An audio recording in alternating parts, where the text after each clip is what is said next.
Hello and welcome to the Claret Blue Podcast Q&A, sponsored by NordVPN. I'm your host, Dan Rolinson, joined by John Townley, and for the eagle-eyed amongst you watching on YouTube, Dan Bardell as well. Dan, how's things, mate? Excellent. I'll recycle a line that I just used before I came on. You can cut it out if you like, but I said it's always a treat to join the podcast when you're the only person who's not been paid to do it. I thrive off stuff like that. We wanted to do a few three-person podcasts over the season, and we've struggled to do as many as I'd like, and also opening up a guest spot for the Q&A as well, rather than something like a post-match show. So we've got plenty of questions to get through, some about Southampton, some about PSG, some about different other things like UEFA squad rules. So we'll fire those at you, Dan Bardell, later. I'm sure you're ready for those.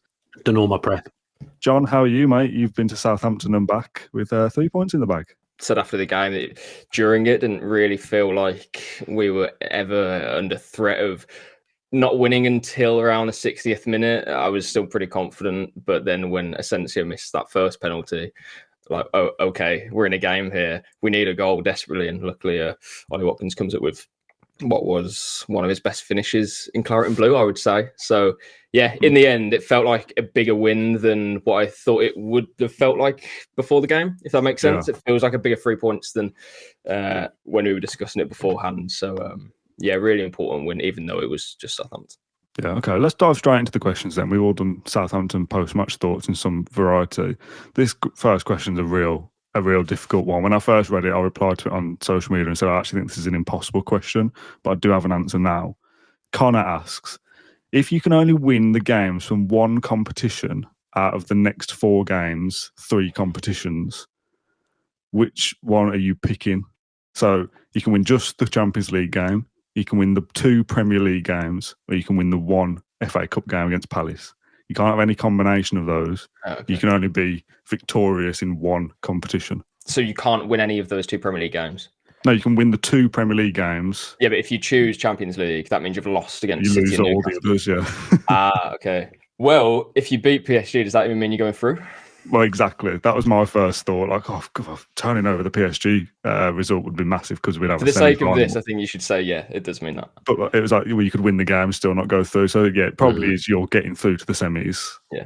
But I still think that's a really, really difficult question. See, the Newcastle game is probably the biggest of the season. It's probably arguably the biggest game that's left in the Premier League this season, because I think that will go a long way to deciding the top. I think if you look across all the fixtures, everything that's left, relegation and titles, gone. It's only really Champions League places that's left up for grabs. Yeah. I think that's the biggest game that's left. I think I'd still choose the FA Cup semi-final because I want to win. I want to win the FA Cup, and unless I choose that, Villa will not win the FA Cup. So I would have to choose the semi-final. I mean, there's probably still a small chance that even if you lost to Newcastle and Man City but won the remaining 4 games after that, would that be enough? I'm not sure. Probably not. The question here is that you beat Palace. That doesn't mean that you win the final, Dan. It doesn't mean that you qualify for the Champions League if you win the next 2 either. No, true, I suppose. I think if you choose the FA Cup in this scenario, it means you're not probably going to get Champions League next season. Yeah. Because you lose PSG and lose twice to the next 2. So I'd probably say FA Cup as well, to be fair. I'll be different than outside the Premier League games, because I think if you did You're just saying that to be edgy and to be different. You've even just started your answer by saying. Oh, yeah, exactly. You're doing to be different. I think if you did beat Newcastle and Man City, that would be enough, because you'd pick up the odd result. But you're not going to win silver. Anyway. I know, Champions League again. If you offered me now Champions League next season or the FA Cup, take it and leave it. I would probably just say the FA Cup. Would you? And that would be that. I think so, yeah. Yeah, I think so. I was speaking to my dad today, and he was just saying he's probably not, in all realism, going to be going to the Villa much longer because he really struggles when he's there. I think for him, he'd like to sign out with the FA Cup. Yeah, I get that. He'd like to physically see that, and I'd like to see that with him. So yeah, that's like a sentimental reason, isn't it? But I do just think most Villa fans now, they really, really want the FA Cup. It's the thing that means the most to them. 6 weeks ago, maybe 8 weeks ago, I'd 100% be on the FA Cup side as well, because Champions League didn't seem possible then. But now it's so tantalisingly close. The idea of being in the Champions League again back to back, something that not many clubs do, unless you're in the kind of established Big Six, the revenue, the opportunities. Quarterfinal this year, maybe it's more next year. I don't know. I think that's a really tough question. 2 things on that. Firstly, Villa, they don't need Champions League for revenues. Obviously, it's better, but they're probably going to have to sell players anyway. So it's not as if it's make or break. You keep all your players or you don't. Either way, Villa are still in the process of increasing revenue, but getting the Champions League, like people within the club have said, it's not paramount. They don't need it. And the second thing I would say is, well, if Villa were to get the Champions League this season, Arne Slot is probably my manager this season right now, because I'm not sure if Forest are going to get Champions League. If they do, Nuno would be my manager of the season. However, Unai Emery would have to be in the running. I know we're saying this a Villa podcast and everyone will be like, yeah, sure. But in the outside world, I don't think he would get the appreciation if we get in the top 5 and get Champions League again. Because as you say there, Dan, we're probably one of only a few teams outside the big 6 who would have got Champions League in successive seasons. Would it be Leicester, the last team that did this? Yeah, Leicester was the last one I was thinking of. They only did it. I think they only did it once. I think they bottled They only did it. it once. They a couple of times, didn't they? Yeah, they did. I know they were in it for a long time and then right, dropped out. Yeah, maybe they didn't then. Yeah. No, they only did one season. They didn't finish anywhere near top 4 the second season. So if we were to do that, having gone this far in the FA Cup, in the Champions League itself as well, if we were to then get 5th with everyone else that's competing, that would be an incredible achievement, but one that I don't think Emery would get huge credit for. I think it would just be, Villa have done really well to get it again and full stop.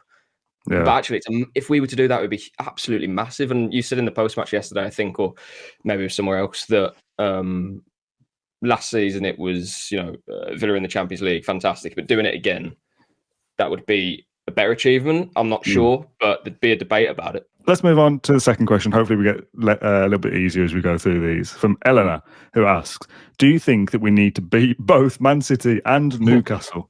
I can see a scenario where Forest and Chelsea drop off and it's us, Newcastle and Man City getting the Champions League. So we might not necessarily have to beat them because we'll be in that cluster in the top 5 with them anyway. You don't have to beat them both. I don't think you have to beat them both. I think you have to not lose either. And probably win one. I think you've got to get 4 points. I don't think it matters which way around either, particular. I think Newcastle is the one that you have to win. Why? Because they're still with them beating Man United on Sunday, and obviously this comes out before Palace, but I think they'll probably win again against Crystal Palace in the week, and that's their game in hand.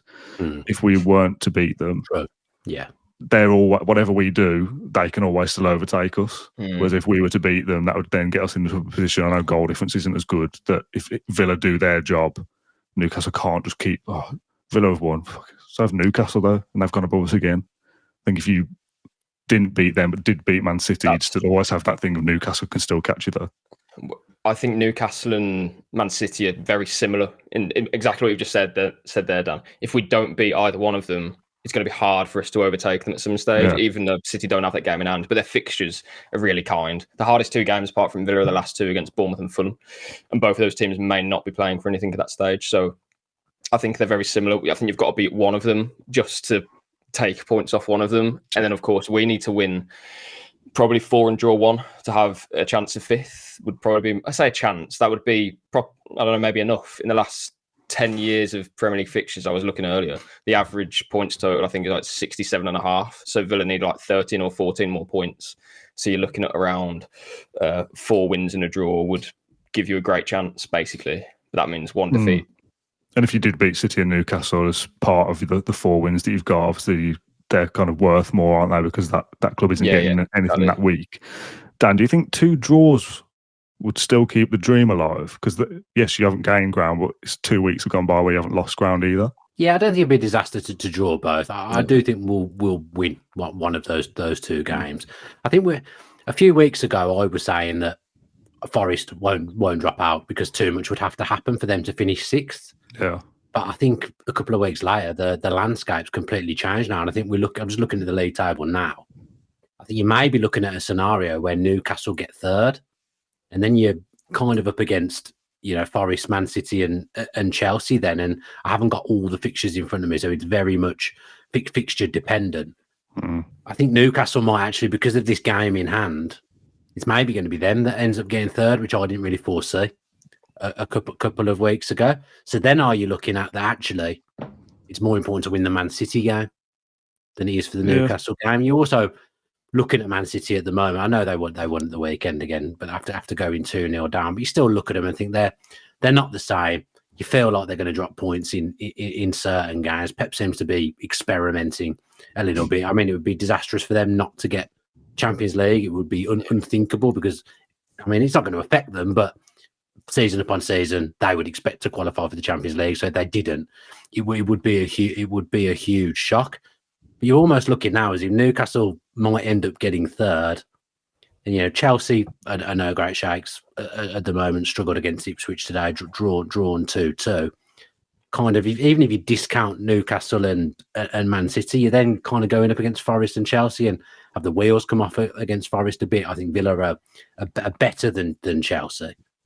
That doesn't answer the question at all. That's just me giving a synopsis of what's going on there. I don't think 2 draws are an absolute disaster because I think we may end up going up against Chelsea and Forest for 5th. Yeah, and if you drew those 2 but beat Fulham, Bournemouth, City, United and Spurs, and there's the 4 wins that you were talking about, John, plus your 2 points from your 2 draws, and you've not lost ground to your rivals, that's still possible. It would just feel crap. You want to beat one of those teams, don't you? Yeah, that's it. But I do feel like the conversation around the Champions League and who's going to finish where does change literally match week by match week because but Newcastle, for example, I've got the fixtures here. Like none of those, they've got Ipswich at home in a few weeks, which is probably the only bank that they have. Palace, I'd expect them to win, but as we saw today, Chelsea slipping up against Ipswich. It can happen. Obviously, then they play Villa, but then the last 4 games, you've got Brighton away. Hopefully, Brighton are going for Europe at that point. Chelsea, that's huge and a good game for Villa because one of them are dropping points. I mean, to be honest, even at that point, I was thinking earlier, well, if Chelsea continue to slide because their fixtures are getting harder, well, they would get harder than Ipswich, but they are difficult. But at that point, maybe we need Chelsea to win against Newcastle. And then Newcastle's last 2, Arsenal away. I know their season will be over. It's still a difficult game. And then Everton at home. Last day of the season. So there's no bankers there, but you'd expect them to get enough points, as Dan says there, to finish in the top 5. I just think we need to do our job. I know that sounds very obvious, but if we win 4 games, that gives us a good base. And I think we've definitely got that in us.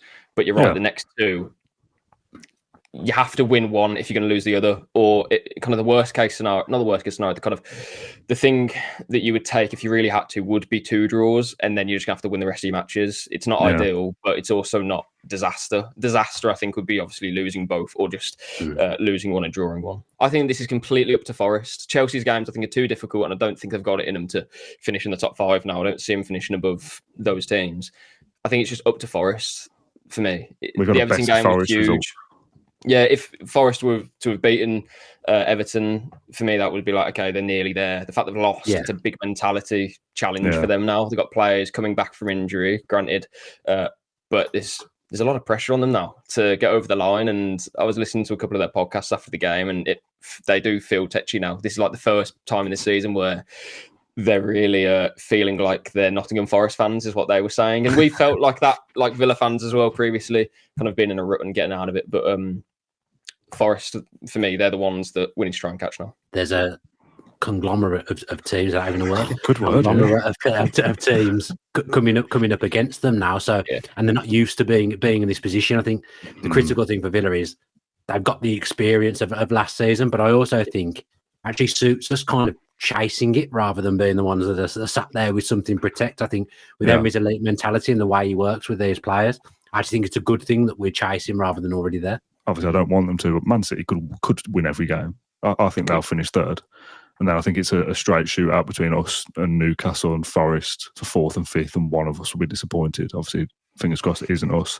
I don't back Chelsea to finish top 6. No, I don't think they'll be finishing over those teams. All right, let's move on to question 3 of the show from Jack, who said, given Watkins' goal celebration, how much longer do you think he'll be at the club? I mean, that makes it sound like he celebrated in a way that he's about to leave. It's probably the opposite. And what does he finally have to do to convert the non-believers? I'm sure there'll be plenty of Villa fans out there kind of raising a wry smile now at us 3 being the Ollie Watkins fan club on our respective podcasts. But it's a good striker, man. 20 goal involvements across 3 consecutive seasons. I think only Haaland and Salah have got more over the last 3 seasons.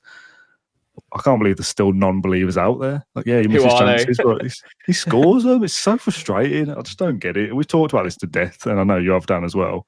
Why is this the case? Why is it kind of I don't know, it might be fashionable to think that there's better out there than Watkins or better in the club already when it was Duran and Rashford. I don't want to generalise, but I do kind of think there's a certain type of fan. I know people are free to disagree with me and agree with things I say. I'm not saying I am right. This is my opinion. That there's a certain type of fan that have quite short memories. And I say that whilst acknowledging that I don't think Watkins has been the same this season as he was for the season and a half before. He hasn't been as good, but yet look at his numbers still. They stack up. But it could be any player. I don't think it's personal against Watkins. I think if Konsa had 4 or 5 bad games at the end of the season now, people would turn on him and say he shouldn't be in the team. He's not good enough. I think it's just the nature of certain types of fans, and probably the same at every club. But I do think you see it quite a lot at Villa. For me, I think I haven't got a short memory. Villa wouldn't be where they are without Ollie Watkins' goals. That the hardest thing in football is to put the ball in the back of the net. And Ollie Watkins has been the man that's done that for 2.5 years now, is it? He did it before as well. Dean Smith's first season, he scored an awful lot of goals. Yeah. In that season as well. I think there's been reasons for him struggling a little bit more this season. A slight change in how Villa do things. With Morgan Rogers has played a lot of games as a central number 10. I think he's had to do slightly different things. No pre-season, niggling injuries, John Duran breathing down his neck. Now he's kind of lost his place to Marcus Rashford, although I'd expect him now to get it back this week. So it's been a bitty season for Villa generally, but I think it's been a bitty season for him as well. But I think him scoring that goal at the weekend should set him on a good path to the end of the season. We know he kind of scores in bursts. I'd expect him to play against PSG now, and I'd expect him to play the next league game against Newcastle on the Saturday after as well. So he's got a good opportunity now to beat the Premier League record, which sometimes I think is that a monkey on his back a little bit. He has missed a fair few chances recently. Is he thinking about that? Is that something that plays on his mind? Would it be just a good thing for him to extinguish that record, get it, and then it's done, and he knows he's Villa's record goal scorer? I think the same was true last year for the 20-goal mark as well. Possibly. I'm not 100% convinced he will be here next season. I think his celebrations yesterday were more of, don't forget about me. Look at what I've done. I'm still here. I'm still the striker at this football club. But I do think there's a world in the summer where Villa and Watkins part ways. I personally wouldn't want that. But I do think there's a scenario where, I've been thinking about this yesterday. If you look at where Watkins was when Emery came in to where he is now and the work that's been done with him, Emery's turned into one of the best forwards in Europe. I look at the age Rashford is and whether Villa do try and sign Rashford. I wonder whether Emery thinks a pre-season, a season of working with Rashford as the number 9, does he think Rashford's got more natural ability than Ollie Watkins? I could turn him into a better striker than what I've turned Ollie Watkins into because of the raw attributes that he possesses. I think if Villa sign Rashford, I think Ollie probably goes. Yeah, I think that's reasonable. I just had a quick check there to remind myself. Rashford's 27 at the moment. Watkins 29. It's probably the same age he started working with Watkins, isn't it? Exactly, yeah. Rashford is now kind of what Watkins was when Emery joined the club, almost. Kind of not similar in any way, really, but a little bit like out of favour in the sense that when Watkins was here, it was him or Danny Ings. Rashford obviously has had to move away from United to kind of kickstart his career. So there's probably some similarities between Rashford now and Watkins of 2023. So yeah, I think that's what you've said there is fair, and I don't want to go into it too much now because this could be a whole hour in itself and we've got other stuff, but yeah, I think you're probably not far off, to be honest. The key for Villa and PSR buying players, selling players, it's succession planning. So what Dan says there kind of alludes to that. Villa will always have a plan in place for what player they move on. That was the case for Tielemans and for Barkley. So Luis for 42, bring those players in for, well, Tielemans free before Luis was even sold to get him integrated in the team. Similar situation with Rashford and Watkins. The only thing I would say to that is, well, Villa would have to buy a striker still. And there's no shortage of options, to be honest, this summer. You've obviously got Delap for 30 million. You've got Jonathan David on a free. There's other players that I'm sure will be on Villa's radar. So as Dan says, I wouldn't be shocked to see Watkins leave, and that's not something that I would want to see either. I'd want him to stay for many more years to come. But in the world of PSR, it would be silly to ignore offers and to ignore interest of players who have a good amount of years on their contract, but Is Watkins going to get another contract at Villa? Probably not. His value is probably peaked now. And whether there's interest from, obviously Arsenal were interested in January. That was a situation that Villa would have to have looked at. Duran went instead. So, yeah, it's going to be an interesting summer in general. Just on Watkins, one of you mentioned there about, is it playing on his mind, the record, some mixed zone quotes that will be coming out or have come out by the time this podcast is out. And he said that he wanted that second penalty. He knows the record is there. He's 1 goal away from matching Gabby's record. Like, he wanted that and he didn't get it. But he knows he's 2 goals away. At the time, I didn't really process it. And then when the game finished, I thought that was the goal to match Gabby's record. And Watkins is absolutely aware of that. And that's another reason why, if he was to go in the summer, it would be, I don't want to say the perfect time to go. And we're not trying to make this into a sell Ollie Watkins podcast. That is not what we're trying to do at all. Opposite. It would be, if he was to go, he'd leave as the record goal scorer. I'd almost maybe an FA Cup winner. Yeah, but I'd almost think he wouldn't want to go if he hasn't broken that record. Do you know what I mean? Like, that's such an important thing, I feel. And he says as well. And another kind of decent line from that, he's not happy that he's not playing and starting games. He wants to be starting more and is disappointed not to have started more than what he has in the last few games. I think it's 1 start in 5 for Watkins, but he says it's Emery's decision. We can't ignore it. Watkins' value is really high right now. Villa are going to have to sell players, raise money. How they do it is up to them. But if there's interest in a player, as Monchi said previously, it's not about selling, it's not being scared to sell. It's about what you have lined up. That's, if you look at how many players Villa have sold for so much money as well, Duran, Luiz, other players, they've got a bigger and stronger squad now. That's not something that's normal, especially with PSR limitations. So I did a piece previously that saying that Villa, selling players shouldn't be forced on them, but equally shouldn't be scared to do business. You said about needing another striker, even if they've sold Watkins and signed Rashford permanently. Yeah, I think he probably looked at Malen's that second striker, can play wide but can also play up top. More so the profile, because I think they're quite similar, Malen and Rashford. I think you need something a bit different myself, but I get that. Yeah, but then if Bailey goes a right winger, and we know that's something that Villa have been looking at for a while anyway. Yeah. So yeah, an interesting summer certainly. Yeah, neither of you have seen the running order, but Malen is the topic of the next question from David, who says simply, what does Malen have to do to get a start? Now, obviously, he won't start against PSG, as famously he's not in the Champions League squad, but not to do with Newcastle preview, I think he'll start against Newcastle. With Tielemans, we were all saying the same thing, but actually it was different because we were looking at him and thinking, he's not very good. When Tielemans was first playing, we were not. And then all of a sudden he started to look really bright, and then he started to play games after about 4 months of being in the team. Marlon's quite, it's quicker. Bailey in a weird way as well last season, on the bench quite a lot, but coming off and scoring goals, then started matches and became a really important player for us last season. So I'm happy for Unai to, start him when you're happy to. I've absolutely loved everything I've seen from him, even before he went on this run of scoring 3 Premier League games in a row. Every game I've seen him in, even if he's had the briefest of cameos, he's done something that's made me kind of sit up and think, oh, wow, geez. Yeah. He's good.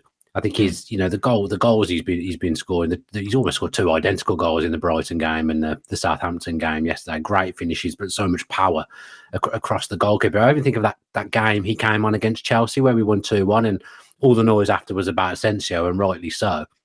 But Malen came on late in that game, last 10 minutes, and I think he really swung that game in Villa's favour. I thought, did he come on at the same time as Bailey? I can't remember. He may have come on his own. He may have come on with someone else.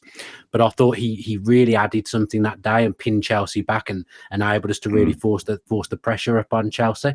I just really like him. Sometimes you just get a feeling for a player. I've got a feeling that he's just going to be a brilliant, brilliant player for Villa moving forward, and that next season he'll be a starter and he'll be a really big player for Aston Villa. Yeah, you tweeted about him, Dan, and I replied saying he'll score the winner at Wembley, and somebody replied, in the semi-final or the final? Well, either, I don't really mind, but there's just something about those kind of players, the narrative around them is, have we wasted our money, or are they unhappy because he's out of the squad, and all these different talking points around him. Those players have a knack of popping up in important moments and doing something important, a crucial goal in the race for the top 6, or a semi-final at Wembley, or whatever.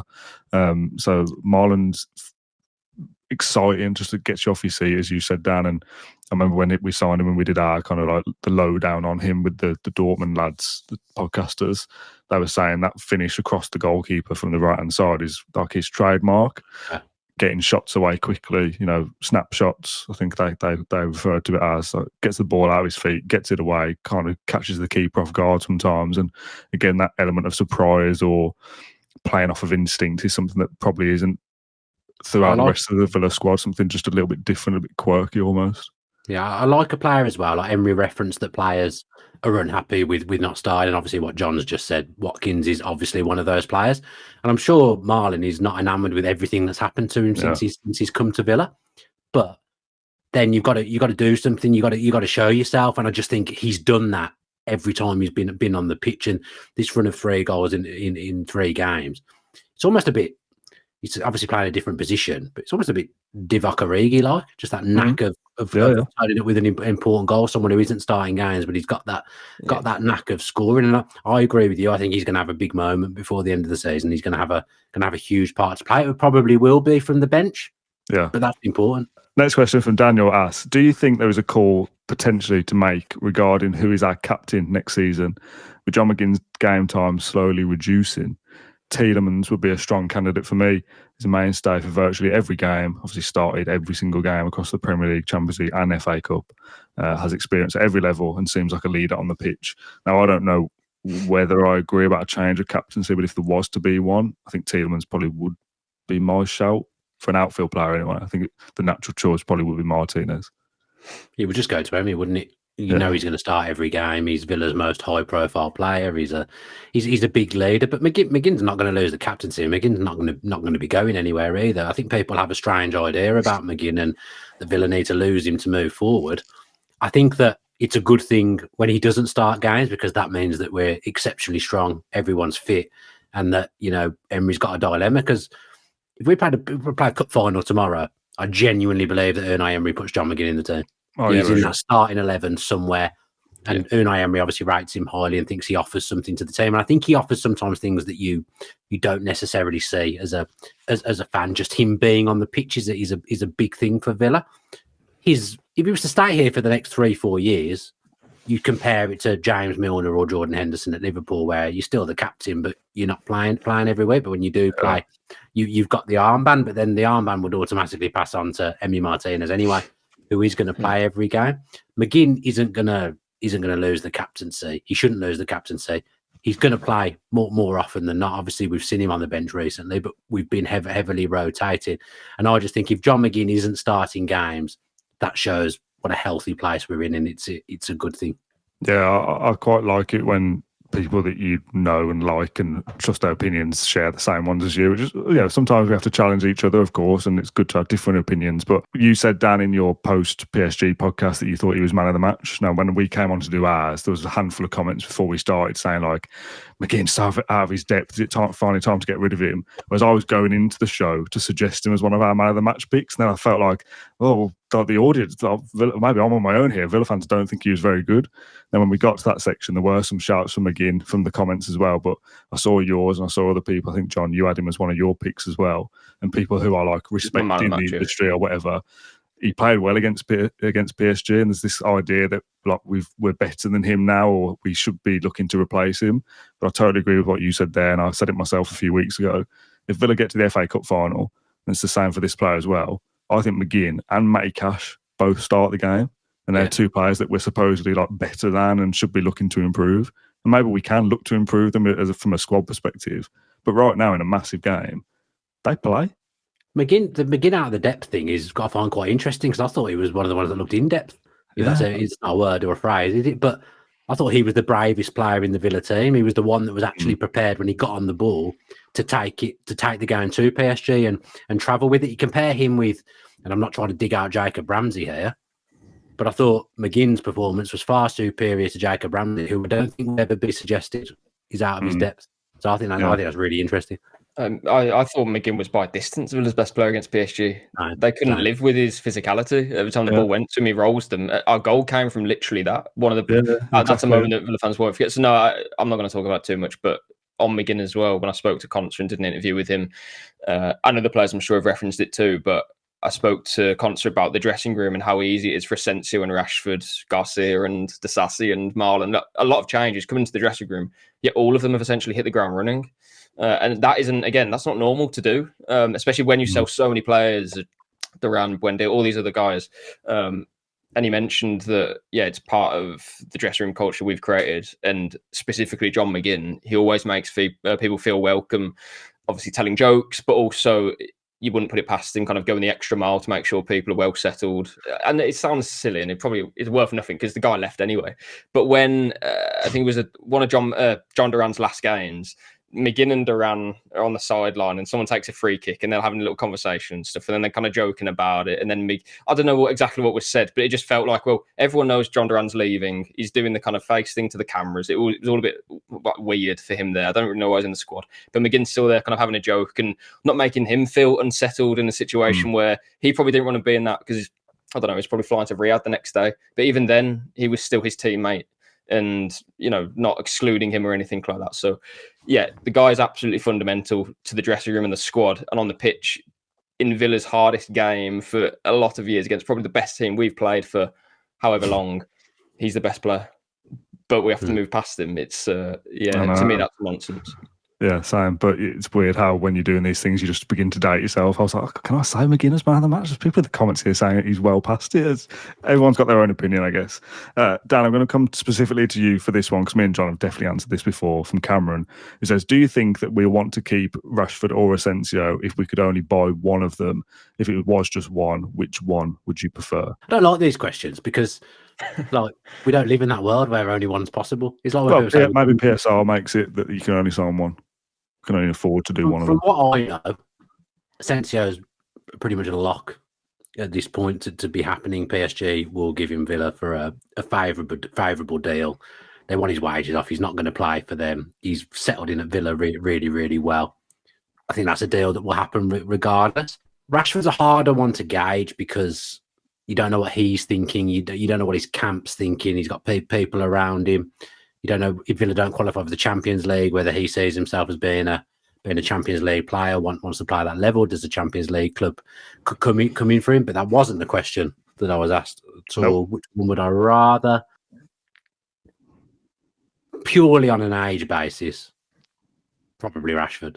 You have to factor those things in now, and we all know that Villa's wage to turnover is obscenely high. If you take both of those players on, where do we go to then? From 91, 92% to a bit. I don't know if Villa's revenue has increased for the Champions League, don't get me wrong. But if we don't get Champions League this season, well, then that drops again by 100 million. So you have to be careful with what you're doing.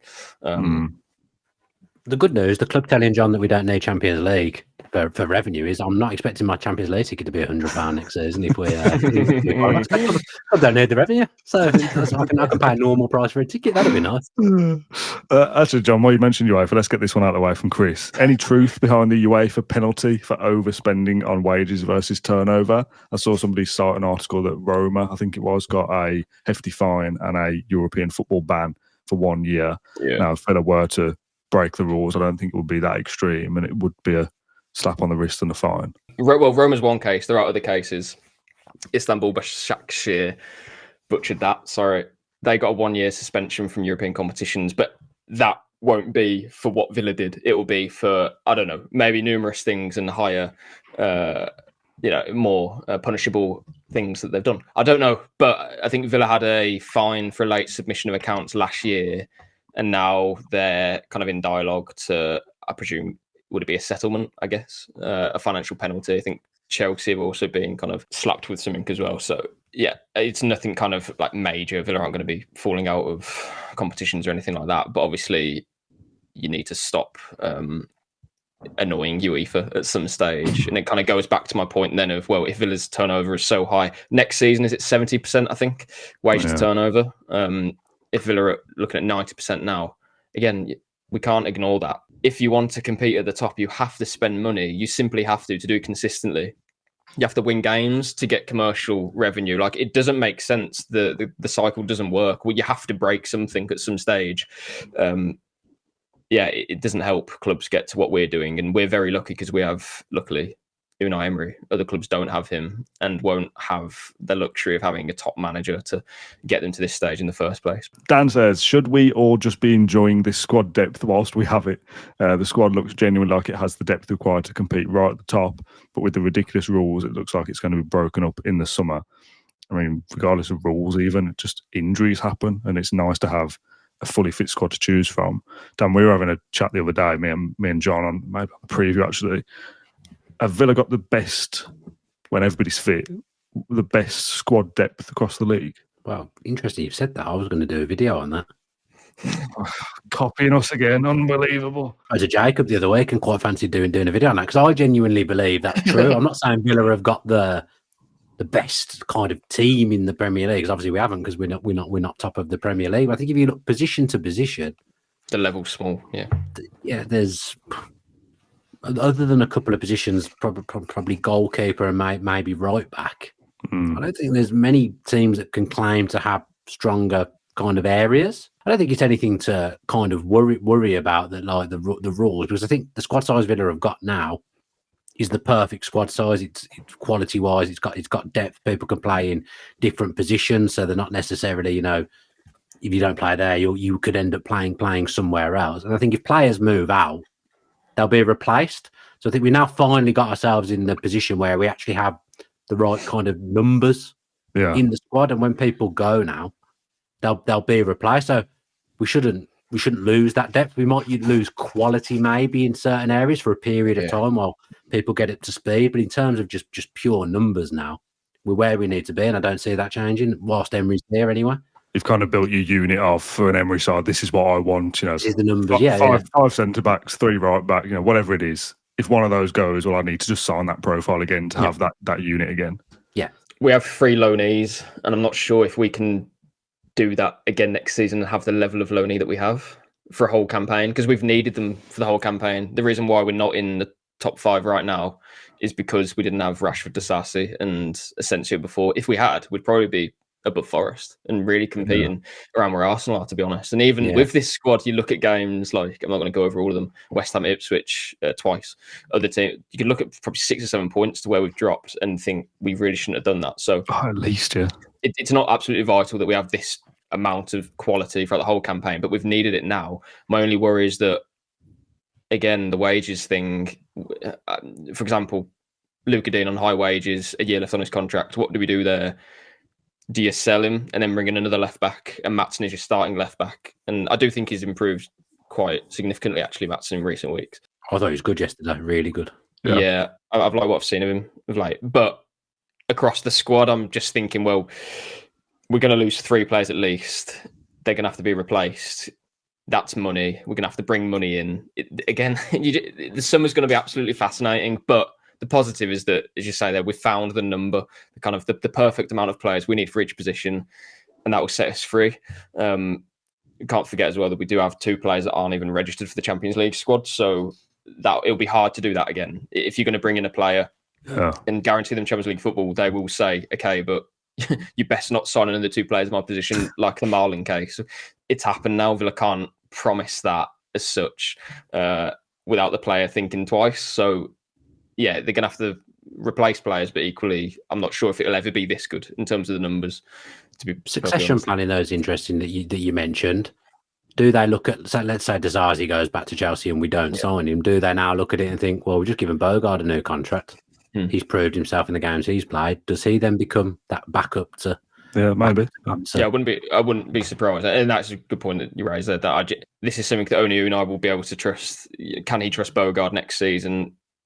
I hope so. Only he'll know that, though. And if he doesn't, we'll have to get someone else, because it's when as you know, when we're playing so many games at such a high level, the margin for error is so minimal that you have to get the Sassy for £5 million loan fee and pay a lot of wages. You have to do that, because if you didn't, we might have not beaten Brentford, which means that we probably aren't in the run for Champions League. That's how significant those transfer decisions are. I suppose the sweet spot would be solving your financial problems with the players that you've not used this year anyway. So the players that have gone out on loan, the players that you've had out on loan, that maybe now their contract's coming to an end, or whatever it may be, that's wages off the books. Maybe Enzo Barrenechea brings you in X amount maybe somebody on the fringes of the first team not playing much brings you in X amount. Louis Barry, Ealing Jr. If those players can be sold, if that was the plan anyway, and that makes up your kind of 60 million windfall or whatever figure it is you need to be PSR compliant, that means you then don't have to sell Ollie Watkins, Jacob Ramsey, etc. But wages are the wage thing is striking for me. And again, as I say, you have to look at your squad.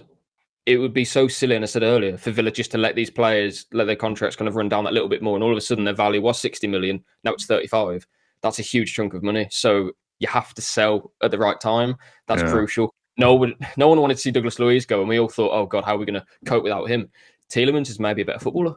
Yeah, well, yeah, that's definitely true.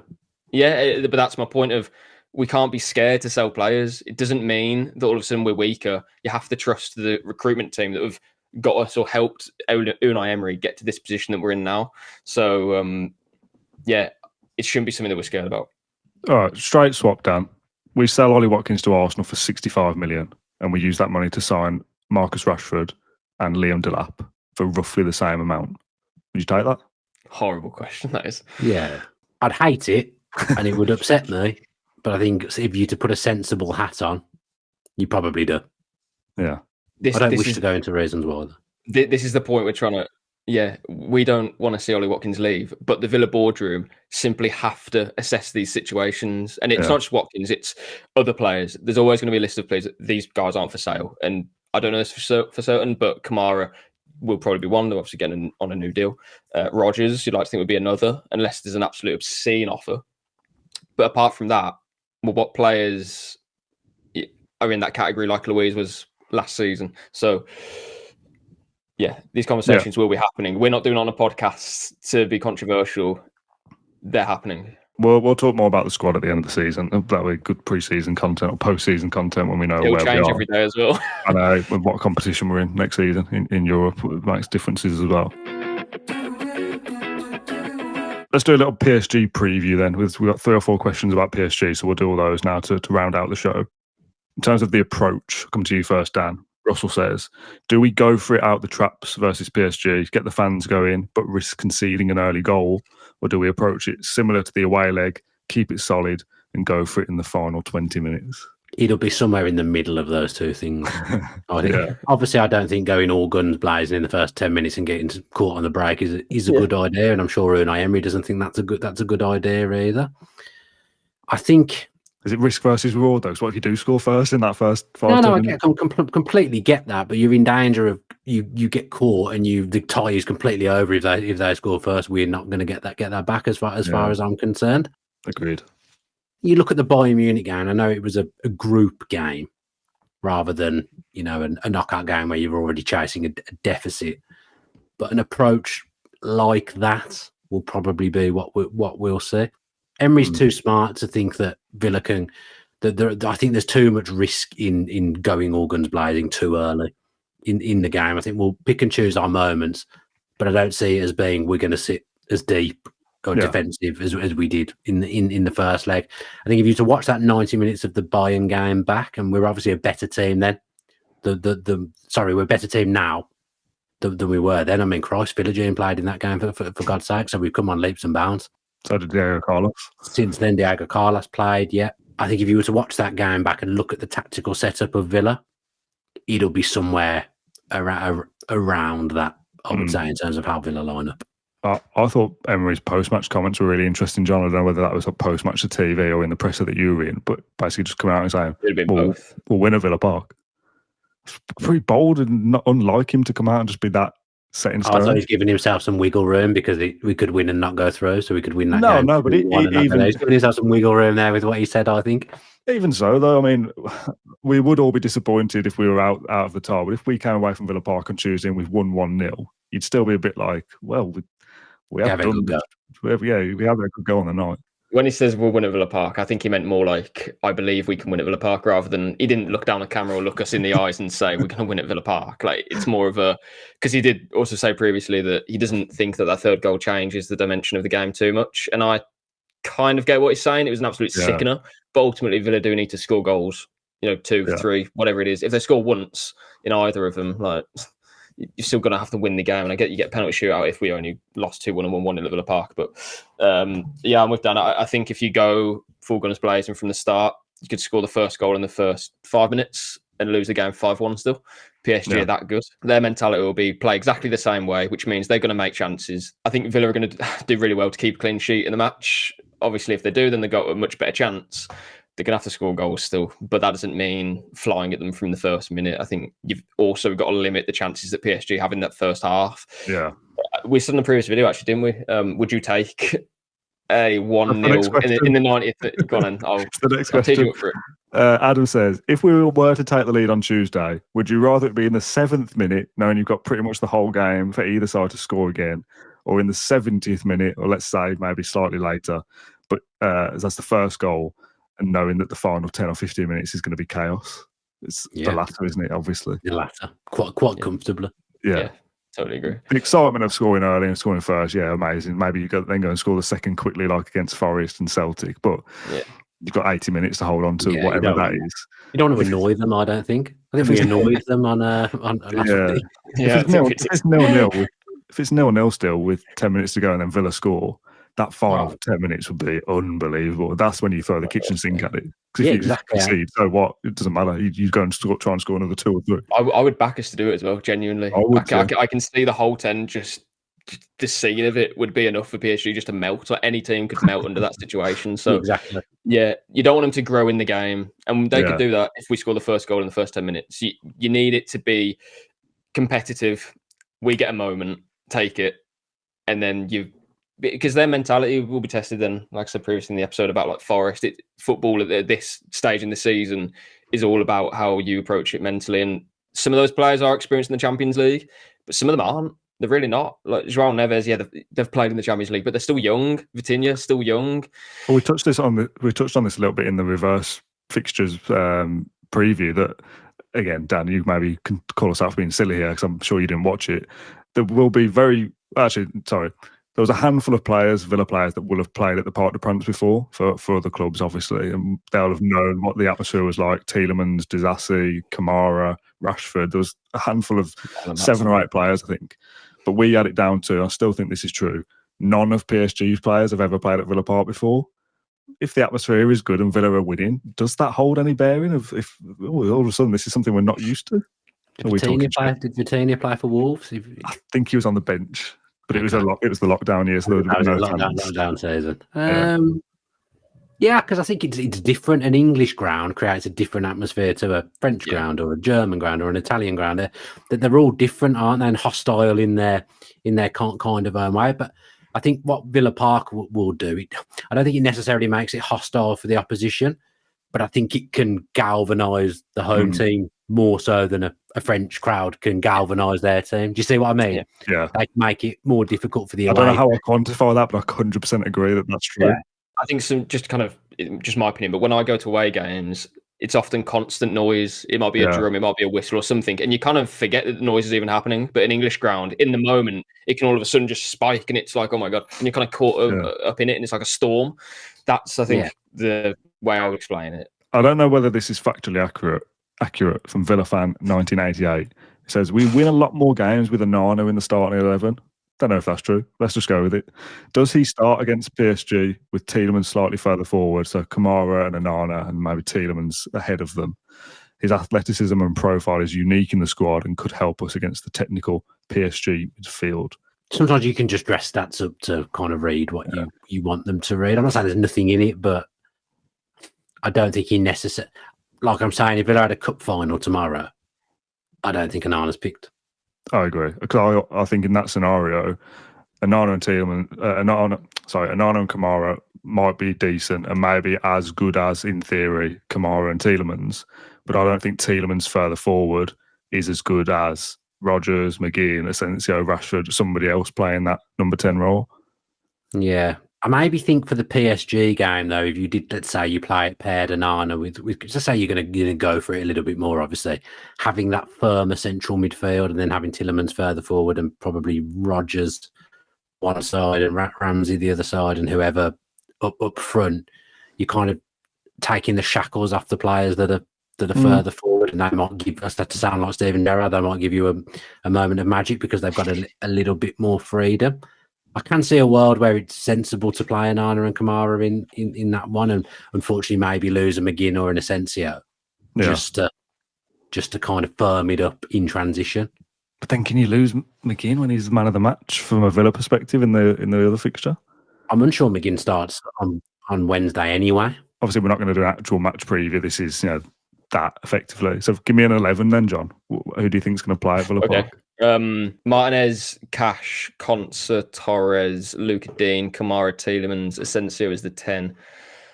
Rashford left, Rodgers right, Watkins up front, which leaves McGinn and other players on the bench. Ramsey. I think Rashford and Watkins should both start. I don't think that happens though. I don't think it will happen, but that's what I would do. That's the team I would play.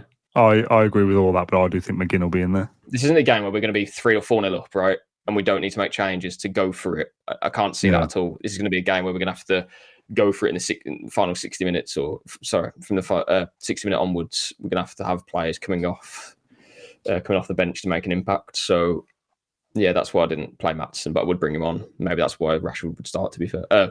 Wouldn't start. I don't know. I agreed with John's 11 to a point, and then he got to the 3 off the striker. I think Watkins will play this one up top. Yeah. I actually think now it will be Rodgers, Asensio, and McGinn on the left. So I would have Rodgers left, Rodgers 10, and McGinn. Rodgers left, Rodgers 10. Jeez, where do we get the second Morgan Rodgers from? I would have Rashford left, Rodgers 10, and McGinn on the right. No, because I think he's not going to do that. I don't think he will, but that's what I would want to see, because I want Rashford to hold the width. I think if you play Ramsey or somebody else, they're going to want to come inside. Dean is not Maatsen in terms of bombing forward, pushing PSG back and stopping their wide players getting forward. I think Rashford can just stay, keep your boots with white paint on them, stretch the game, stretch the defence. I don't think our other forwards do that. I think he sees Rashford purely as a striker now, after these last few weeks. Well, he said in a press conference that he's not a winger and he's not a striker, and he's in the middle of that, but more, as Dan said, they're closer to being a striker. So, yeah, I've talking myself and also listening to you guys. I don't think Rashford will play off the left then. We're now at that point about all the chat that we had about the Champions League selection. I'd love Malen on the bench tomorrow. So that'd be a great option to bring off the bench. Instead of who? I don't know. Well, you're allowed 12 subs, so just as an attacking option. But yeah, at the time it was Disasi, Rashford, and Asensio, and that was like fine. We get it. Marlon very unlucky, but now you get to the opportunity of I actually quite like Marlon in there. But what if we? Yeah, if Torres and Mings were injured tomorrow, you'd be going, I wish Disasi was in there. So there was no way of winning. You couldn't win with that. Yeah. No. Let's end this show then with a prediction for the PSG game. As I said, we don't do a proper preview, but John and I tend to write these down. Dan, have you got any writing implements in front of you or not? What do you think? No, actually not. 3-1 down. I started writing it. I don't even believe it. Oh, this is so tough. Ready, John? Yeah. Okay. 3, 2, 1. Oh. What have you done there? I think we'll lose 2-1. Oh, okay. John thinks we'll win 2-1. Yeah, this is awkward. I was going to say 2-2. That was my prediction. I think we'll give it a really good go, but just still not have the quality to win the game, which is really sad. And I want us to do it. Of course I do. I was trying to work out what scoreline do we actually need to get to penalties, like 2-0. Clean sheet in 90 minutes. I just don't believe it as I'm saying it. I just can't. One thing with PSG that I can't wrap my head around is how they went from nearly not being in the league phase, nearly not being in the knockouts, and losing 3-0 to Arsenal, losing at home to Atletico, all these different teams, to them being probably the favourites to win the competition. I don't know because I don't watch them. At some stage, something has had to have changed. Dembele, number 9. Is that why? Yeah. Can it click back the other way? No. Someone booed Dembele up in the air early on. They just bring bloody Douay or Bacola on whoever's going to sit out. No, it's not. I mean, they're an incredible team. I think they're the best team in the competition by far. So you've got us losing, John, 4-3 on aggregate, but winning on tonight at Villa Park. Yeah. Yeah, I would be happy with that, if that's the right word. Like, winning the game is still some kind of achievement. But before this PSG time, my focus was. Well, it was we've done so much already. We've exceeded expectations. Anything from here is a bonus. No one can be angry if we lose to PSG. You just can't be. You can only be proud of what we've done. Yeah, and winning the game on the night would go some way to help exemplify that feeling of like, well, fair enough, like we've given it a really good go. We have actually won the game in 90 All I really minutes. wanted from that second leg was just for us to be in the tie, and essentially we still are, and that Villa Park's, the atmosphere will be crackling at the start, and we'll have that moment of what an occasion this was for, even if it's only 10 minutes and we can see, but at least we have had that and everything else before it. Just quick on for you, Dan, very quickly to end. I don't know, this might show me if I was being a bit of an idiot. Obviously, John, you were there, so this doesn't apply to you. How were you watching the game, Dan? On your own at home or in the pub or what for the first leg? The first leg with my girlfriend and her 2 children. Okay. When I was watching it, I was on my own. When all like the teams came out and the music and everything, obviously we've experienced that five times at Villa Park. I didn't start crying. And I wasn't emotional's not the right word, but I had like actual goosebumps of like the magnitude of the game for probably the first time in the Champions League, apart from Bayern. Even sat at home, it was like this is proper like quarterfinal PSG. Like, this is a big one. It felt different to the others. Yeah, like being one of the ties of the round of the Champions League in the quarterfinals. It felt. I know what you mean. It did feel massive. I've tried to explain to like Jen's kids that this isn't normal. Like this isn't. you grow up now with Villa being very, very good, and you're going to think being in the Champions League is like a normal thing. Yeah, that could be forced before this happens again. Yeah, it just isn't normal. Okay, well, we'll see. Get your score predictions in the comments and anything else we've talked about. It's been a jam-packed episode with loads of different talking points. Dan, thanks for coming on as a guest. Did you enjoy it? Yeah, I'm always happy to talk Villa, despite the joke I made about money at the start. I do always just enjoy coming in and talk about Villa, and I thought we covered quite a lot of ground and things I didn't think I'd talk about or think about came out. Yeah, good. Sign of a good host, maybe. Could be. Right, we'll end it there. John, thanks for joining us as always. We'll be back. Our next upload will be the post-match show for PSG on Tuesday night. That'll be me and Matt Kendrick for that one, regardless of the result. But if we are talking about Villa overturning the tie and getting through to the semi-finals, my word, I'll be giddy beyond belief. So do join us then. Thank you very much for watching or listening to this episode of the Claret and Blue podcast, and we'll see you Tuesday night. Watch 1874.